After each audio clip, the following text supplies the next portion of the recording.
తెలంగాణలో ఎట్టకేలకు పంచాయతీ ఎన్నికలకు ముహూర్తం ఫిక్స్.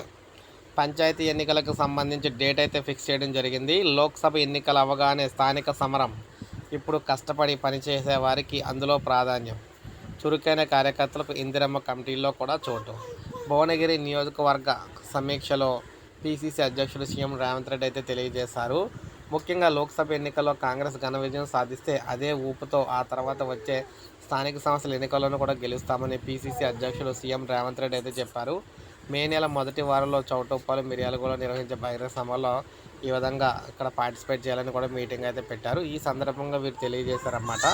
లోక్సభకు ఎన్నికలు కంప్లీట్ అయిన వెంటనే ముఖ్యంగా చూసుకుంటే ఈ పంచాయతీ ఎన్నికలు అయితే స్టార్ట్ కాబోతాయని, పంచాయతీ ఎన్నికలు మనకి జూన్లోనే నిర్వహించాలని చెప్పేసి డిసైడ్ అయినట్టుగా తెలుస్తుంది అనమాట. సో ఈ విధంగా తెలంగాణలో పంచాయతీ ఎన్నికలకు ముహూర్తం అయితే ఫిక్స్ చేశారు. సో ఒక లైక్ చేయండి, సబ్స్క్రైబ్ చేసుకోవద్దు, మన ఛానల్ సబ్స్క్రైబ్ చేసుకొని ఫాలో అవుతున్నాను.